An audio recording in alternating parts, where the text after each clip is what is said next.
I'm here with Dennis Infante, who's in Vancouver right now for two events. One is called Urban Alchemy, and it's an urban dance showcase, and the other one is a battle for Soldiers Dance Company, which is the company I train with, and he's going to be our DJ for both of those events.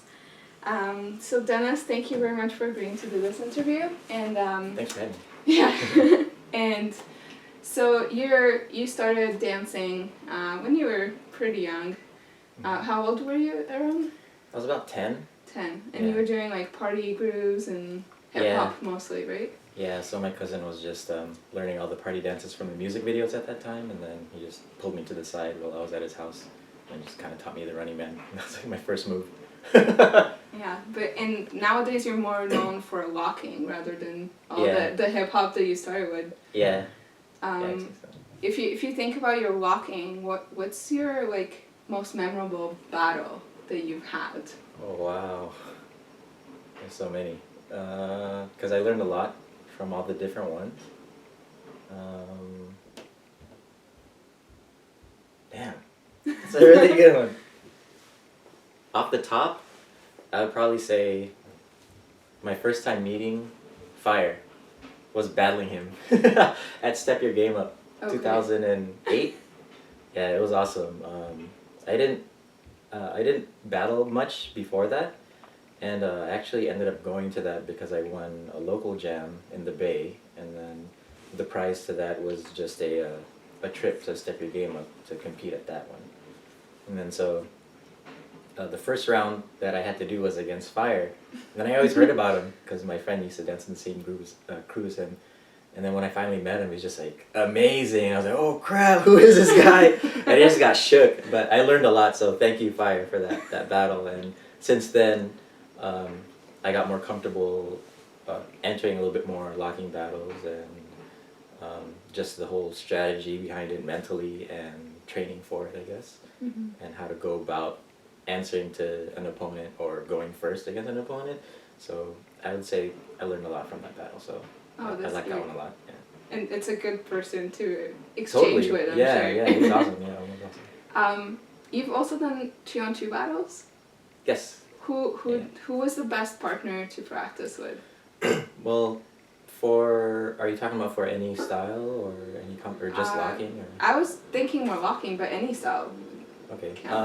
Well, for locking, the only ones that I've entered 2-on-2 locking was my friend Shy Guy. He's also from the Bay Area.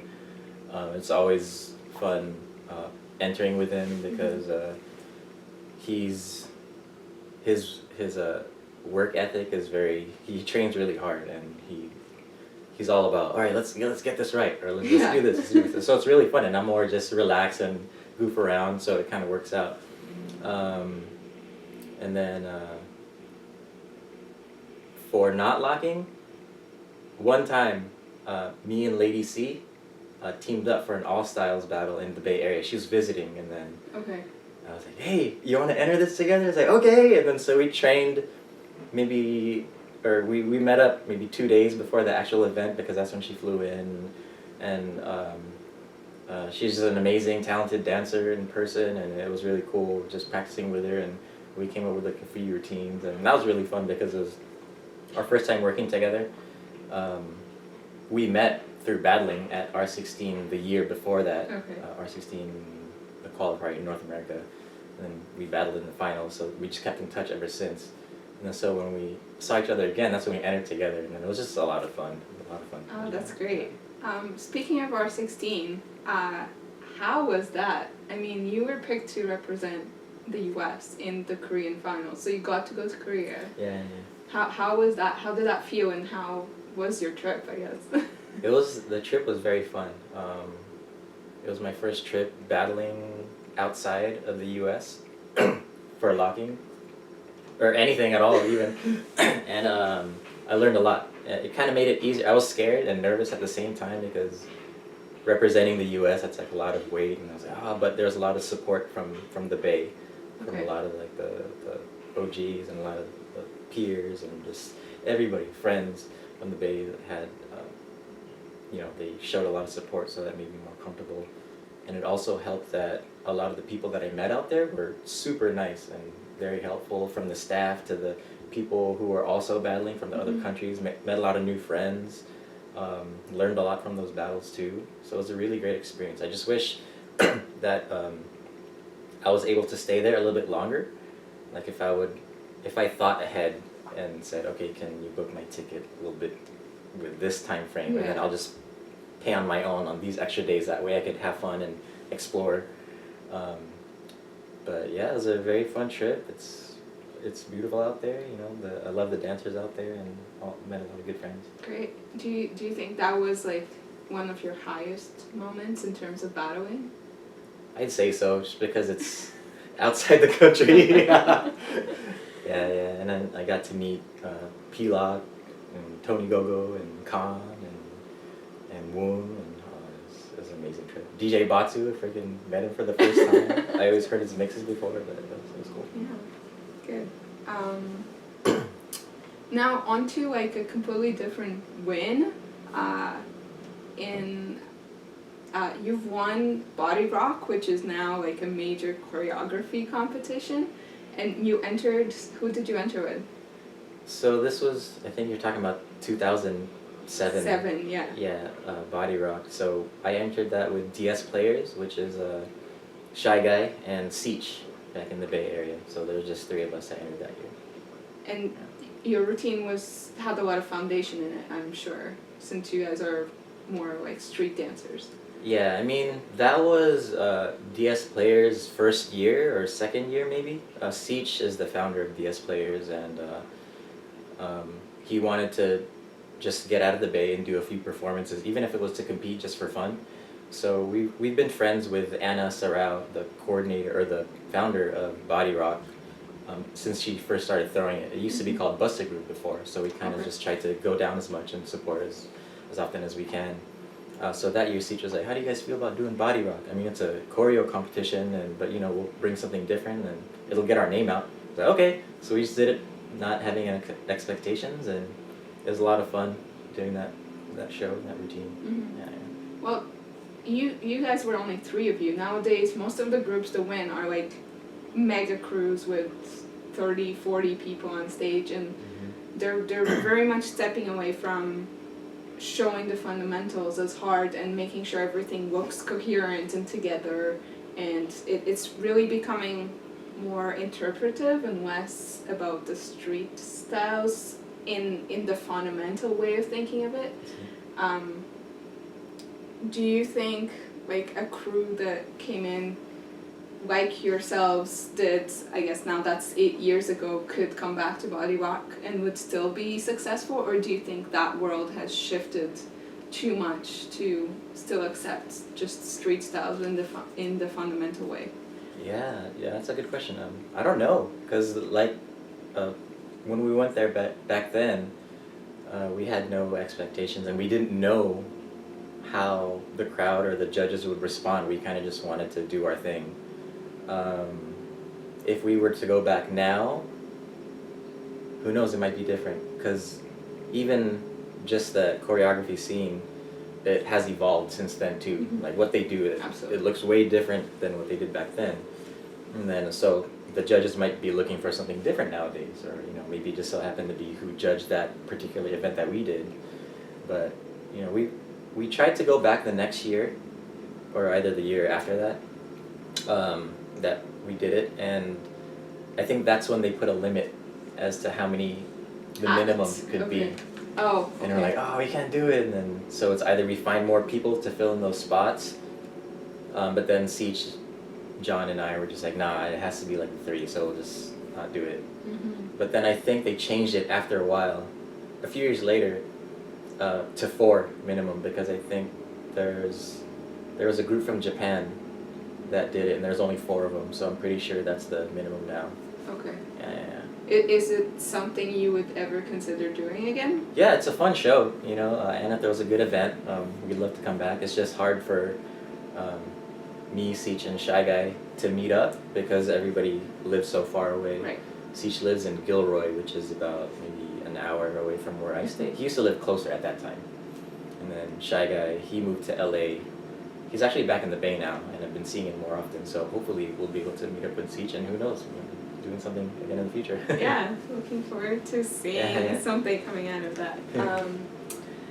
Yeah, so now switching over to your other main street dance career, which is DJing. I mean, hobby career.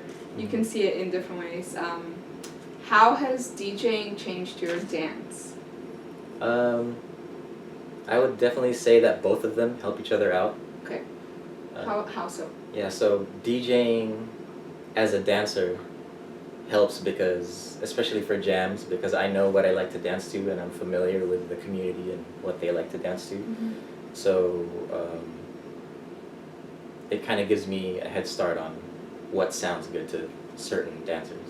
And the other way around, I would say the more different type of music I listen to, the more different types of rhythms and melodies that I experience, and it just gives me a whole new feeling of what I listen to, and it kind of makes me move a different way. Even sometimes when I'm just listening to music at home that I just bought or something, and I'm just in my room chilling, and a new song that I've never heard before, I hear it and I'm like, oh my god, this song's so awesome, and then I start to want to dance to it, but it's making me move differently. Either the beat isn't as normal as other songs out there, and I love that stuff. I love broken beat, I love jazz music, I love syncopated stuff, and yeah, it's helped out my dancing just by, I guess, experiencing different sounds, because it makes me move different.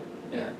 And did it help you learn about music and how music is structured, and that's definitely something that you can use when you're freestyling and, for example, get a song you've never heard before to understand how to be musical to that song? Is that something you learned from DJing, or did you like have some music theory classes? I don't know if I learned it all from DJing, but I just love music so much that the more I listened to it, the more I noticed certain things that were familiar within different genres, or even with everything. So from that I learned, I was more familiar with just how things were structured.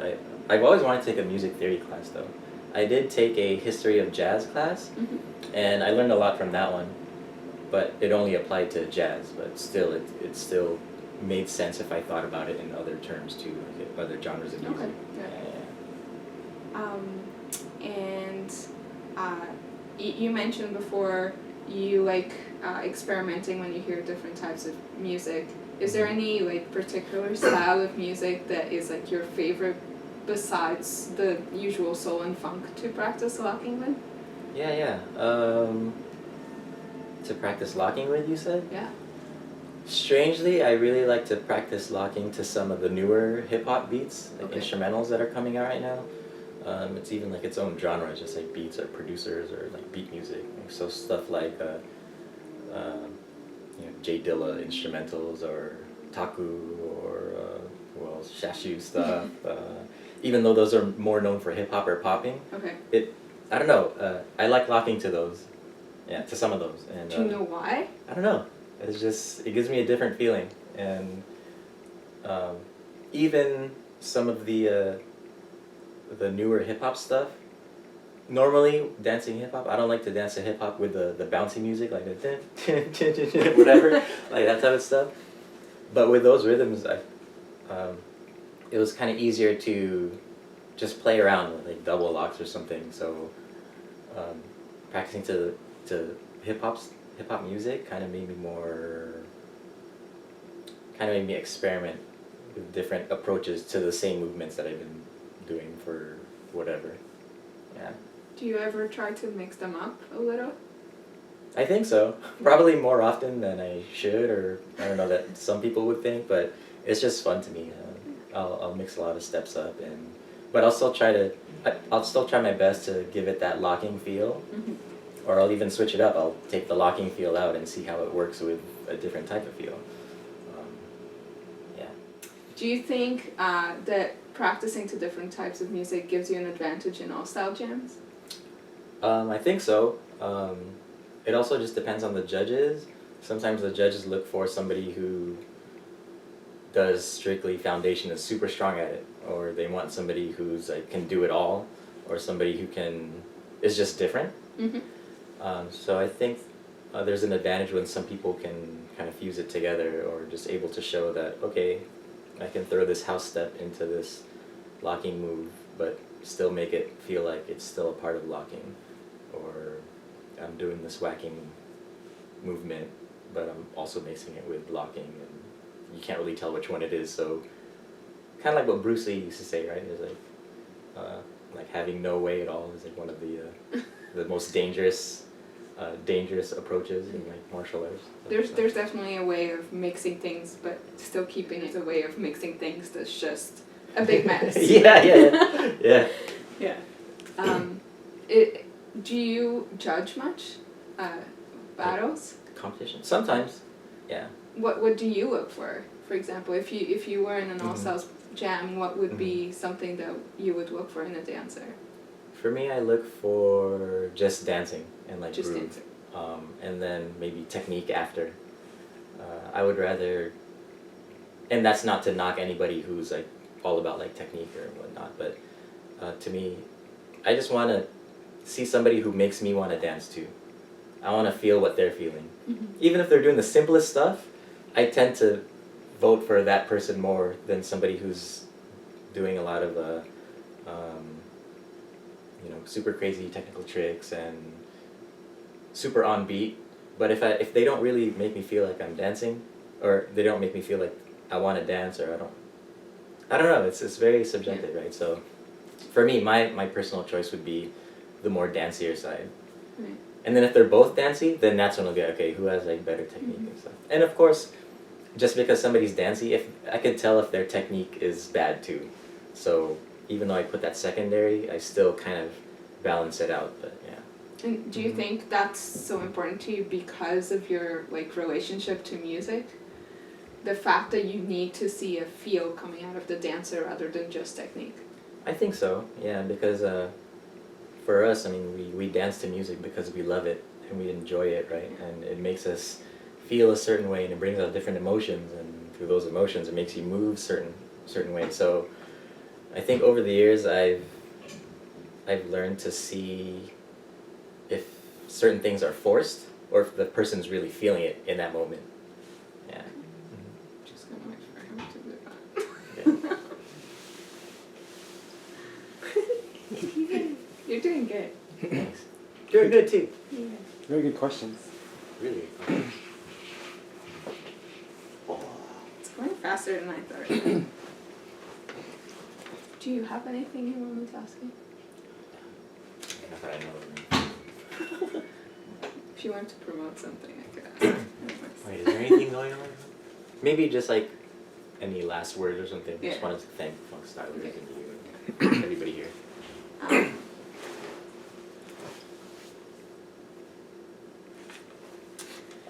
Now, as a DJ, you threw a big All Styles jam a few years back. What is your perspective on the role of a dancer or a DJ to give back to the dance community? Like, I guess, why did you throw that jam? And why do you think it's important for other dancers to do the same? Originally, my main intention for throwing that first jam was I wanted to do something different for the dancers in the Bay. There's a lot of All Styles jams in the Bay, and they're awesome. So I wanted to give a different format that would make the dancers really work for it. And what was that? For anyone who's not familiar with your jam. Yeah. So, basic All Styles jam. You know, people would sign up for whatever style they are, or whatever music their preference is, and then they would all go through prelims. My judges that year were Why Not, Professor Locke, and Mikey Disco. And so I had them pick the top 17, and out of all the people that entered, out of all the styles. And that 17, the number 17, was able to pick anybody in the top 16 for their slot. So they could call anybody out. And it was awesome, you know. Jamar battled David from Homeland the Locker, and it was a really good exchange. So that was good. So there's that top 16. And then from the top 16, they go head to head. And then once it hits top 8, then that's when we decided to do like a King of the Hill type of thing or kind of like a 7 to smoke, but it's not limited to just if you beat all 7, right?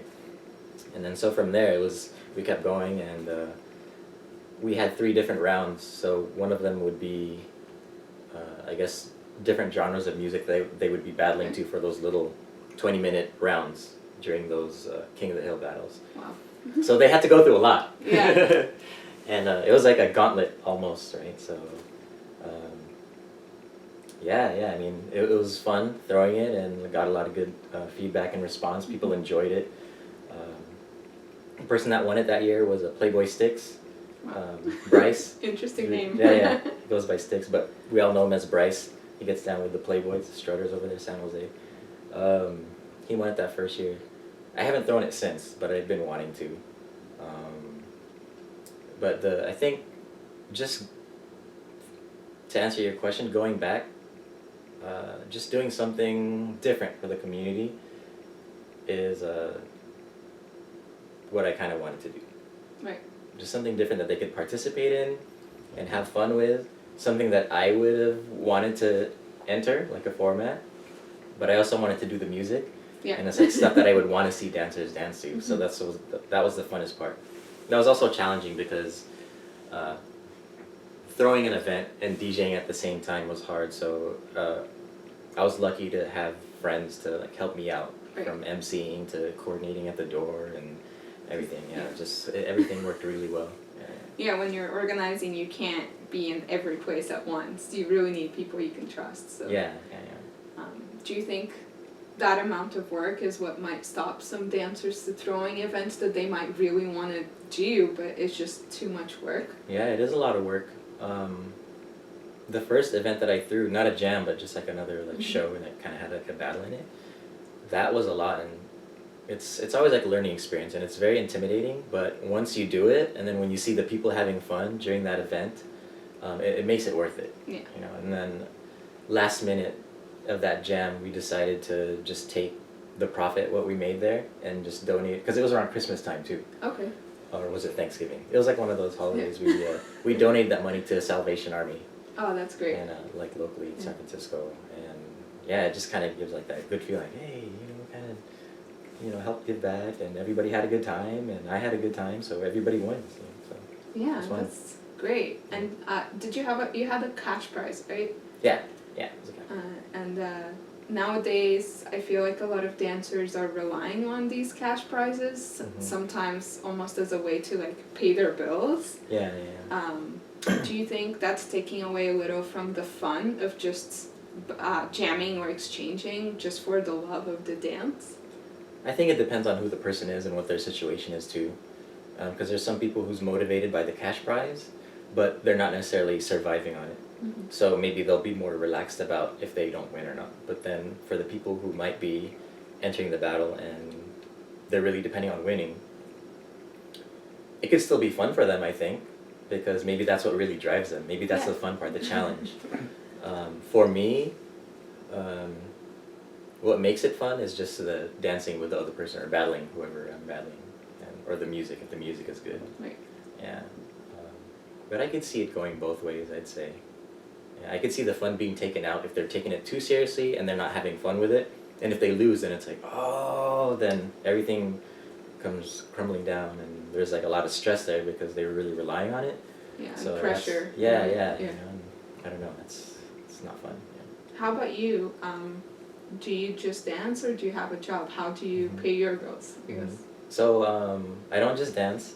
I work in the daytime at a tech company, and I've been doing that for I've been at this company for a little bit more than a year, and it's cool. I still get to do what I love. The company that I work for is fun. The team that I'm on is really fun, so it makes a huge difference. I'm really lucky to be there, and I still get to do all the stuff I like to do at night. I still get to teach, I still get to dance, session, practice with friends, go to dance events as much as I can. I can't go to certain ones if they fall on certain work days or certain hours. sometimes I would have to, work a little overtimes on occasional weekends, and that's when I have to make the sacrifice. But Absolutely. I'm getting older now, so it's like you gotta have that balance, and I think balance is good. So. Good. Where do you teach and what do you teach right now? So I teach at 2 studios. I teach at City Dance in San Francisco. I teach old school hip hop there, more of like 90s party dances, late 80s, early 90s party dances. And I also teach at Per Dance, which is on the other side of the bay in San Jose. I teach locking there and old school hip hop on another day. Cool. Yeah. Now, just on another note, since I've met you, I've noticed you like food. Yeah. Is there any particular food that's like your favorite thing ever? Damn. I don't know if there's a favorite ever, but I just like it all. I mean, the only thing I can't eat is chocolate because I'm allergic to it. So that's a shame. I know. I used to be able to eat it till I was about maybe 3 or 4, and then I started developing allergic reactions. But food, I really like Asian cuisines. Okay. So Vancouver is a good place for you to visit. Awesome. Yay. It's so good. Everything. So is come so to good. Vancouver for Asian food. Yeah, not just Asian food, but everything. Oh my God. Food here is so good. But yeah, I think Japanese food. I could always go for Japanese food. Okay. And then I like the occasional super greasy, foods and soul food, of course.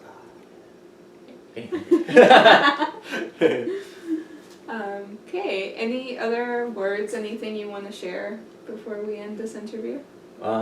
First, thanks for having me for Yay. this interview, Funk Stylers, Anna, and then thank you to everybody here in Vancouver for having me for the events of 3 Styles and Urban Alchemy and everything, Soldiers. Thank you guys. Van City Lockers, what's up? I just want to say hello to my crews back at home, Groove Mechanics, Motherfunkers, and DS Players. So those guys kind of and help shape who I am. And some of the first groups that I was in the Bay. New Origin, we're not dancing together anymore, but that was my first group in the Bay. Those are like my brothers, so biggest shout outs to them, so yeah. Yeah, great. Thank you. And don't forget to follow Funk Stylers TV on YouTube and also Facebook, Instagram, Twitter, everything. And thank you for watching.